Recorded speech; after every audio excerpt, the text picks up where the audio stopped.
Hello guys, welcome to my vlog. Ang video ito ay nandito pala to sa Lower Bikutan, Taguig. So galing pala ako nag-deliver dyan sa Oro Oxygen Corporation.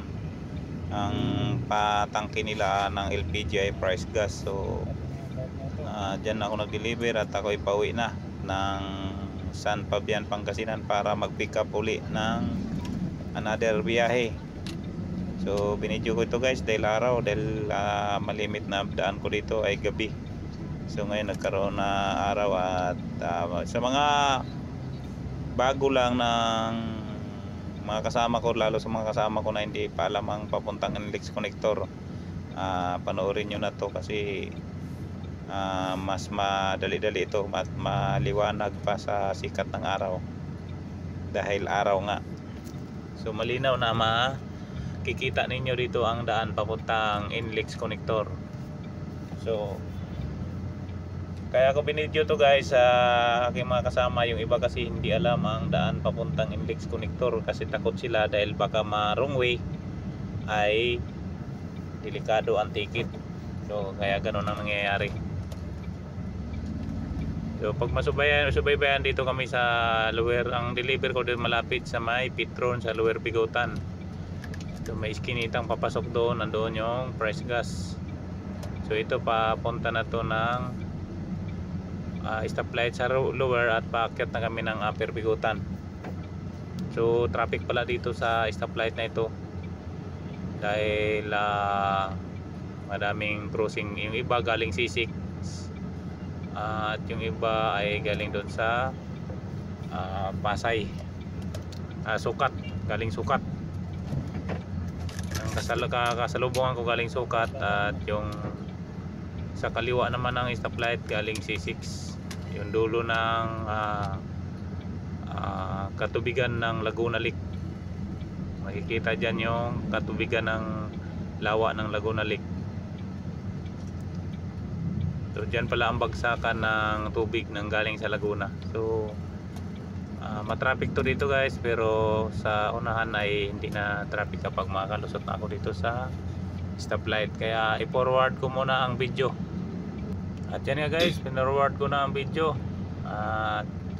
Medyo natagalan kasi ako dito, halos kalating oras din ako dito magsunod-sunod dito sa traffic na ito bago ako tagos nitong stoplight. So pag galing dito sa Lower, kakanan ako dyan sa may stoplight guys. At nagkataon lang na traffic din talaga, pero madalang lang talaga dito magkaroon na hindi traffic. Limit talaga dito sa area nito ma-traffic dahil una-una daming mga sasakyan at siyempre maraming kabahayan at lalo na sa mga motor. So ayan guys, pakanan ako dyan.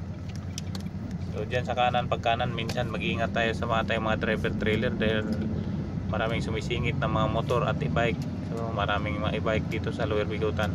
Pagdating dito naman sa packet na ng taas ay medyo mabagal na, konti na ang sasakyan. Pagdating naman doon guys sa may circle naman sa Upper Bigutan, doon naman ang medyo maraming sasakyan dahil dadaan doon sa expressway SLEX at yung iba'y galing sa MacArthur sa C5. Iba namang mga passenger na nagmamakartor ka papuntang Alabang. So bukod pa sa mga motor kaya mag-traffic talaga.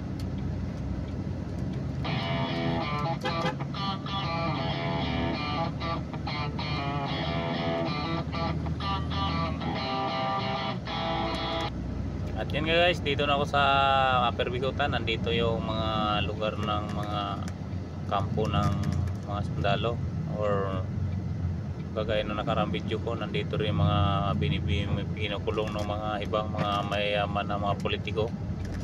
So nandyan nakakulong, kaya ayun, sa parting kanan ay school pala yan ng mga government din. So para lang maluwag tingnan dahil medyo pinorward ko kasi, pero Tama-tama lang naman, hindi traffic at tamang-tama lang yung daloy ng trapiko dito. So pagdating kasi sa circle ng Upper Bicotan, ay doon na medyo may konting traffic din, pero hindi gaano yung time na ito guys, hindi gaano matraffic ang aking pagbiyahe. So nagkataon din na sa mga tracking talaga, swerte lang talaga yung may time talaga ma-traffic at may time din na medyo maluwag. Kaya pasalamat lang kami mga driver na pag maluwag ang daloy ng trapiko. Una-una guys, iwas disgrasya at kasi yung kalimitan talaga sa traffic yung singit-singit na hindi mabantayan sa side mirror, doon magkukos talaga, lalo yung mga motor sumisingit, kaya delikado talaga. Ingat-ingat tayo guys sa pagmamaniho. So malapit na yan guys sa circle. Pag circle pala dyan guys ay papasok kami ng Slicks, papunta kami ng Magallanes or exit ng Nichols yan. Kasi papunta kami guys ng NLEX connector. So ito na ang circle, yung makikita na dyan guys, hindi gaano marami ang sasakyan. So natsambahan ko ngayon na kakaunti lang ang sasakyan. So ayan, at madali ko lang dito maabutan ang makalusot sa daan. So, dito sa area na ito guys ay marami talagang sumisingit dito, kaya kailangan talaga kung may helper at turuan din o active, kasi minsan may time talaga na hindi makita sa side mirror yung mga area, kaya kailangan din natin talaga ang pahinante. So sa mga ganitong area dapat ang pahinante talaga ay hindi pa tulog-tulog, dahil maraming sumisingit na hindi nakikita sa side ng kanan sa side mirror, kaya kailangan talaga active din ang pahinante sa ganitong area guys. So yung area na ito guys ay papunta na ako ng Slicks. So yan, medyo minto ako kahit malog na sa unahan kasi may sumingit na kotse. So mahirap talaga pag may singit-singit yung kotse na yan, at mayroon pang isa, kaya mahirap talaga kahit mag signal light ka ay hindi ka pa rin basta bibigyan. Alam mo naman yung mga ugali nating mga Pinoy, karamihan ganun, hindi mag-giveaway. Hindi ka guys ibang mga lahi na mag-giveaway talaga lagi sila sa kapag nag-alarma na isang sasakyan na mayroong sign na signal light na liliko, mayroon na sign ng pagliko, talagang pagbibigyan. Hindi ka guys dito sa Pinoy na marami talagang sisingit, lalo na sa mga motor. Kahit pa na nasa huli na sila, dapat magbibigay ay bubusinahan ka pa niyan at sisingit pa. So ganun ang natin dito, ang batas sobrang luwag. Kaya lang dito mahaba lang talaga ang pasensya para hindi makagaya sa mga ibang mga yabang-yabang na pagmamaniho na konting angas lang, busina lang, nagkakagalit na. So ganun dito guys. So ito, papasok na ito guys ng Slicks. Ayan na, galing ito ay Bicotan tollgate area na ito. Papasok ako ng Slicks. Ayan, dahil papunta ako ng NLEX connector, mag-exit ako dyan sa pinaka dulo ng Slicks.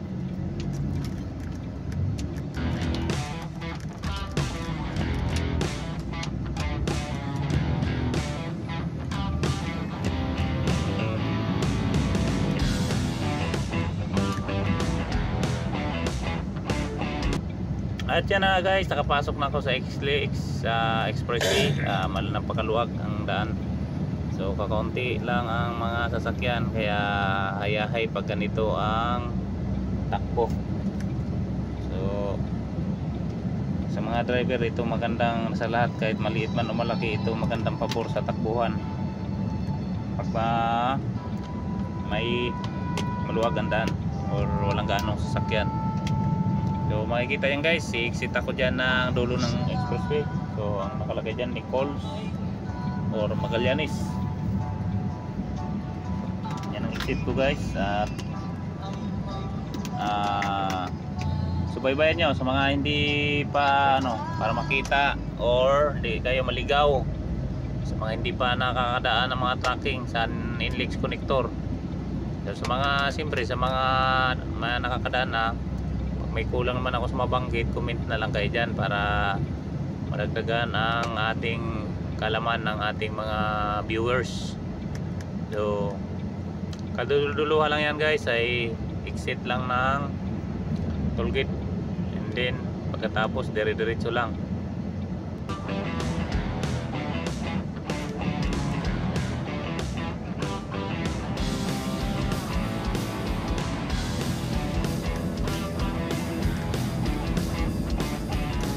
At yan nga guys, malapit na ako sa tollgate.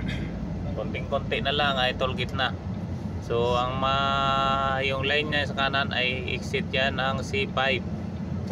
So ako diretso lang sa Nichols or Magallanes. So, yan lang ang daan kasi papunta ko ng NLEX connector. So kung sa ngayon pala guys, ang C5 ay medyo maluwag na compare noong araw na sobrang traffic. So wala na kasing truck ban, hindi na pinalikan truck ban sa C5 kaya medyo maluwag na sa mga truck din dyan. Pero para sa akin kasi nalalapitan pa rin ako dito sa may NLEX connector kahit maluwag na sa C5.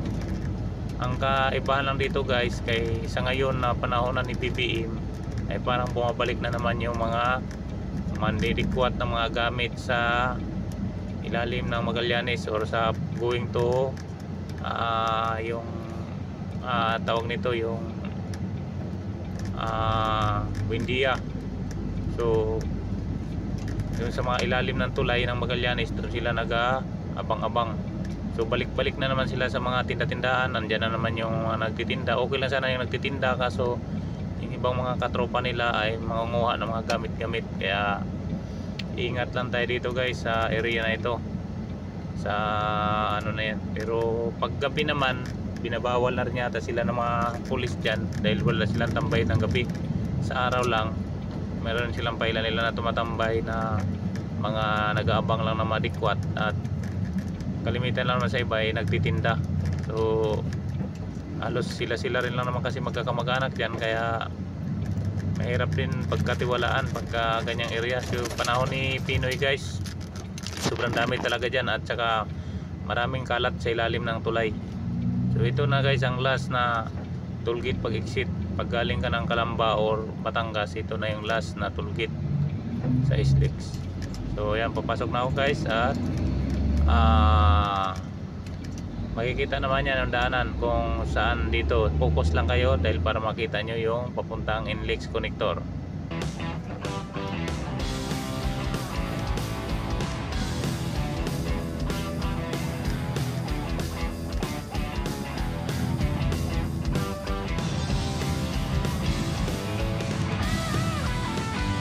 Ayan na guys, nakalagpas na ako guys ng tollgate. So gagawin ko, i-forward ko lang muna ng kaunti para hindi kayo malito nito. Kunti lang para mabawas-bawasan ang oras ng aking video, kasi umabot to guys ng 1 oras.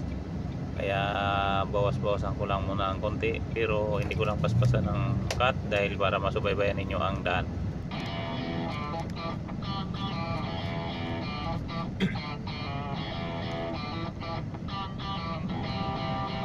At yan nga guys, pagdating nyo sa linya na ito ay luminya na kayo sa kaliwa o dalawang linya sa kaliwa, kasi itong kaliwa na ito pwede kang magsukat or pasay, pwede kang magsakap pasay or dumiretso sa way na papuntang NLEX connector. So, yung dalawang linya lang nito guys, yan sa van na yan at saka yung dito sa jeep. So pwede yung ganyan guys, at hanggang doon sa makarating ka sa area na ito. So malapit na ito guys sa may ilalim ng paliko ng Pasay. Kasi pag kumanan ka dyan sa dalawang linya sa kanan guys ay papunta yan ng Cubao, baka maligaw kayo.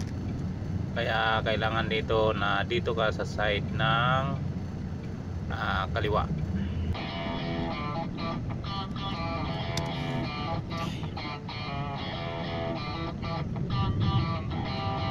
Kaya ganun lang guys ang ginagawa ko dito para hindi na palipat-lipat ng area. Kasi kung para sa akin, kung sa kanan ka yung pangalawang linya sa kanan, ay dito sa may mula sa linya ko ay dalawang pipinahan mo dyan yung mga dumadaan sa kaliwa at sa kanan mo. Kaya sa akin dito na ako sa kaliwa luminya para ang pinakabantayan ko lang sa kanan lang na area, kasi minsan pag traffic ay talagang magitgitan or yung lalo na may mga simingit na mga motor, yun ang delikado. Kasi kung magpagitna para sa akin ay kabilaan may sisingit na mga motor.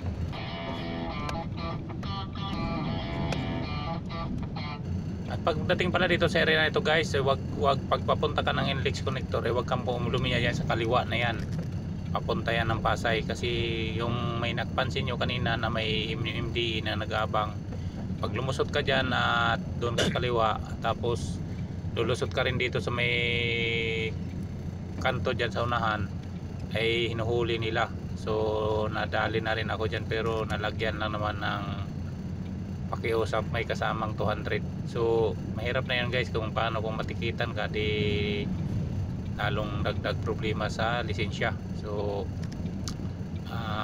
kailangan dito ka talaga dadaan na ito, maliban lang kung may go signal yung mga enforcer na pwede sa kaliwa. Kasi ang dyan sa kaliwa, ang lulusot naman dyan galing naman ng Pasay. So kaya dito magkakasiksikan na naman sa area na ito dito guys.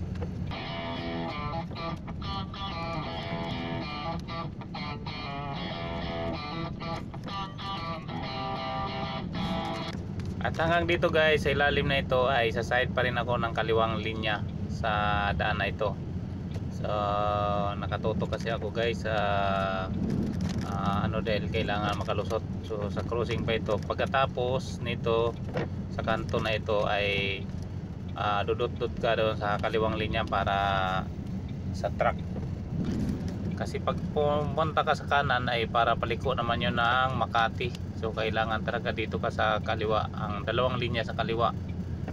Baka sa mga ibang driver na hindi pa alam, hinuhuli kasi doon sa may sa parting kanan sa dalawang linya. So ang nagagamit lang natin dito sa parting kaliwa ay dalawa ding linya. So ang kalsada kasi dyan guys ay 4 lane. Pagdating dyan sa pagkatapos ito ng kanto na ito guys, ito medyo galing pa ng Pasay kasi yung iba dyan, kaya magsiksikan pa. Yan yung linya na ito guys, dito na dalawang linya tayo dito. So kaliwa at saka yung magmula sa kaliwa, baybayin na ito guys hanggang doon sa may bago umakyat naman ang tulay. Sa may ilalim kasi noon ay liko papuntang Buendia. Sa tulay naman pala guys ay bantay-bantayan lang din yung mga patrol, kasi ang nakalagay talaga doon dapat ang truck ay nasa kaliwang bahagi pa rin ng pagsampa ng tulay.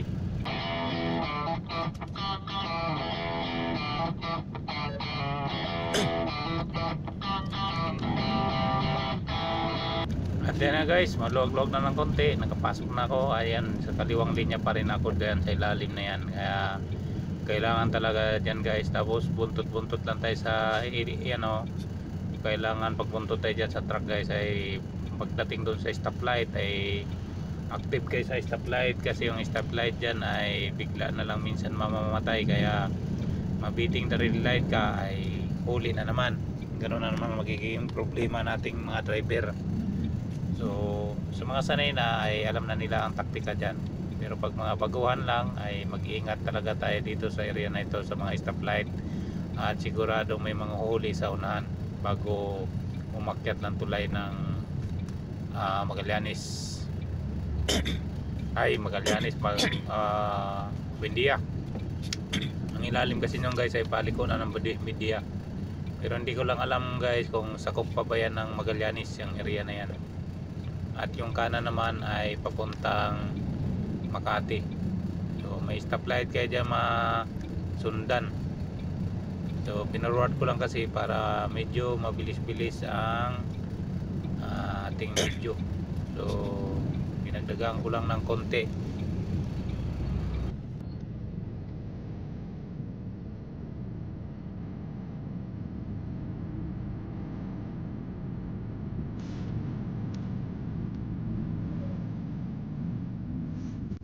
At medyo ma-traffic pa rin dito guys, gawa ng stoplight lang yan dyan. Pero pag makalagpas na uli ng stoplight ay wala na uling traffic doon sa unahan ng stoplight. So may madadaanan dyang stoplight pagkatapos sa akyat ng tulay. Paglagpas naman uli ng tulay ay mayroong dalawa namang stoplight bago lumiko ng yung tawag nito, yung Pandakan ng Metro Manila, Pandakan. So sa area dito guys ay sa kaliwa pa tayo ng lane.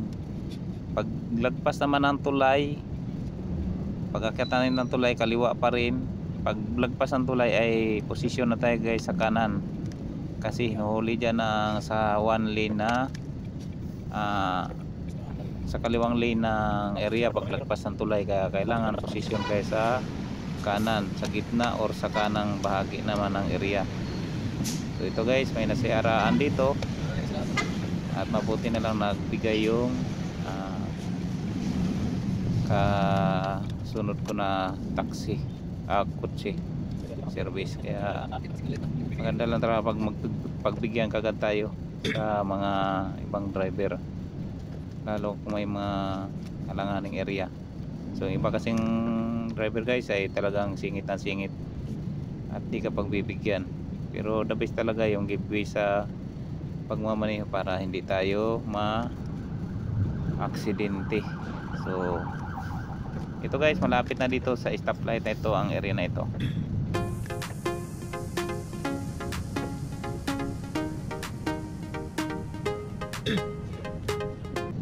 At syempre guys, buntot-buntot na naman tayo nito sa mga truck. So yung iba pagkakabahan talaga nito pagka ganitong hindi masyado makita yung daan, pagtutok, kasi kailangan din natin guys na tumutok gawa ng mahirapan masingitan, lalo tayong matatagalan. So kailangan talaga medyo lapit-lapit lang ang tutok-tutok lang para medyo hindi tayo masingitan at mapadali tayo ng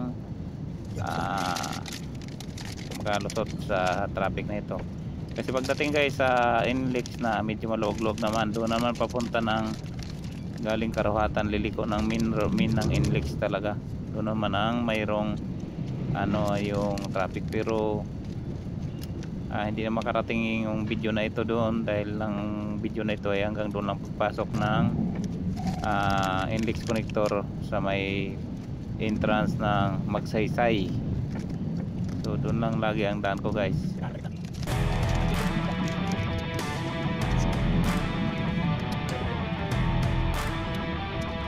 At dito naman nasundan na naman tayo na bulk. So itong mga bulk na ito guys ay maganda rin naman ang income niyan. So dito guys, nakalaktawan ko na, nandito na ako sa nakalagpas na ng tulay. Yan, sa kanan na akong bahagi ng area sa daan yung sinasabi ko paglagpas ng tulay. So nandito ako sa area kasi pag diyan ka pumisto sa may container na yon na blue ay siguradong pagdating sa unahan ay pag mayroong enforcer ay siguradong titikitan ka, uhulihin ka. So dapat nandiyan ka lang sa gitnang linya at saka dito sa kanang linya pagdating dito sa area na ito. So para para iwas huli. So pag baguhan ka, sundan mo lang to dito para mapansin mo. At pagdating naman dyan sa stoplight guys, kailangan wala pa namang oras yan. Pagka nabungad, okay lang kung mabungad ka, pero pagka yung malayo-layo ka, kailangan marunong ka magmasid-masid. May number doon sa may gilid ng kanang bahagi na poste, doon mo pansinin. Kapag konti ng bilang ay sigurado hinto ka na para hindi ka mabiting the red light. So yan guys, ito na ngayon, dalawang linya. So kanan na yung black bike lane yan, pero pwede dyan ang truck kasi na may nakalagay naman dyan na signboard na right turn ng pupunta ng Pandakan area ng mga truck. So pwede tayo dyan magdaan sa bike lane. At may ginagawa pala dito guys sa area na ito na kalsada. So mayroon dyang nire-repair. Yung kaliwa na yun guys, papunta rin yung pier sa south or sa papunta ng ginagawa ni binibidyo nila ng sa Manila Bay. Yung makikita dyan sa kaliwa na yun. So may tagos din dyan, kaya pwedeng pasyalan yung area na yan dyan. So ako talaga guys, gusto kong pasyalan ang area na yan kung mayroon akong kotse or service na para pampamilya, kaso wala pa tayo, hindi pa tayo nakabili at wala pa naman tayong sahod na malaki dito sa aking vlog. So konti pa lang guys, kulang pa pambigas-bigas. So itong area na to guys, diretso lang ito at may stoplight dyan. Nakalagpas din ako sa stoplight, so natsimpo na go, kaya diretso. Tapos yung area na yan ay may kaliwa yan, papunta yan pier. So dito tayo sa may daan na papuntang index connector, yung area na yan. So ang kaliwa na yan, huwag kayong dumaan doon dahil paliko yan, papunta ng pier. So dito tayo sa diretso. So pansinin nyo lang daan na guys, matatandaan naman yan kasi hindi man masyadong malakas ang forward, mabilis. So tama-tama lang yan dahil nagkataon din naman na hindi ganong maraming sasakyan. So liliko, yung diretso na yan pwede rin doon kung 4 wheels lang, pero sa truck bawal yata doon. So hindi pa ako nakapasok doon. Papasok na rin yun ng index connector, bago lang natapos, pero hindi ako dumadaan doon dahil baka bawal ang truck. So ewan ko lang sa ibang mga driver kung nakalusot nakadaan na sila doon, pero pwede nang daanan doon. Hindi lang ako nakakita na may dumadaan doon na truck. So ito na yung area na to guys, sa Pandakan na to. Yung lane na ito ay pag may stoplight dyan, may dyan yung may depo ng mga mga gasolina sa kanan pag stoplight. So nung araw nakabiyahe din ako dyan, kaso isang beses lang din ako mulit kasi may mga sabotahe sila dyan ng mga ginagawa guys. So ayaw ko yung sumali sa mga ganong sistema, yung may mga dilensya. So legal lang ako, gusto ko trabaho lang at walang ginawang mga kabalbalan. So kaya umayaw ako sa white product dahil puro sindikato, i-receive nila tapos magtitira ng putas, bahala ka na magbinta yun ng tapos maghingi sila sa'yo ng pera. So ganun ang kalakaran dyan sa Pandakan, kaya hindi ako tumagal, isang biyahe lang ako dyan guys. So yun, nakatawid na ako ng stoplight guys, pag-akyat na ng tulay. Pag-akyat dyan, huwag kayong pumosisyon sa kaliwa, dapat sa kanan kayo para yung diretso kasi na isang tulay ay yung mga dating daanan niya na hindi pa gumagana yung index connector. So daan nyo ng Dimasa lang. So tayo dito, index connector yung paba. Ito guys, tulay na ito, yung tatahan nyo dito sa kanan. At yung kaliwa na yun, tulay na yan ay doon yan, papunta yan sa Lacson, Espanya, yung maraming stoplight. So dito tayo sa ilalim. Pagdating na sa ilalim dyan, ito may school man yan dyan, kakanan naman tayo dyan sa crossing sa ilalim sa area ng stoplight. So ayan guys, may dyan na yung stoplight, kakanan na kami dyan. So napakadali lang, may mga signboard naman na to index connector, entrance Magsaysay. So pagdating dyan, malapit na ito guys. Ayan, area na yan dyan. So dito wag ka lang tatawid basta dito kapag grid ang hulihin ka ng pulis dyan, yung maliit na stoplight ng tawiran ng tao. So pagdating naman dyan guys, itong daan na tulay na ito galing papunta din yan ng pier na yan. So ito na yung sinasabing Santa Misa Road. So posisyon naman tayo guys sa kaliwa kasi huhulihin ka rin dyan pag doon ka sa kanang bahagi. So kaliwa na naman ang posisyon dito kasi paliko na tayo guys ng malapit na tayo sa index connector entrance. So may stoplight dito, yung stoplight na yan ay ingat-ingat ka lang dyan, baka mabiting the red light ka. At pagdating dyan sa unahan guys, nandyan na yung paliko ng index connector. So mayroong nagsisinyas dyan ng stoplight ay patay pa. So antay lang tayo sa go signal ng magsisinyas. O kung maluwag ang pera mo dyan, ay di hagisa mo ng 20-20 or 50 ang magsisinyas na tao kasi kuwan lang din, tambay lang din. So nandito na tayo guys, index connector na to. Ito na yung entrance ng Magsaysay sa index connector. So see you next video guys, hanggang dito na lang ito. At pagtungtong dyan sa index connector, makikita na ninyo ang yan ang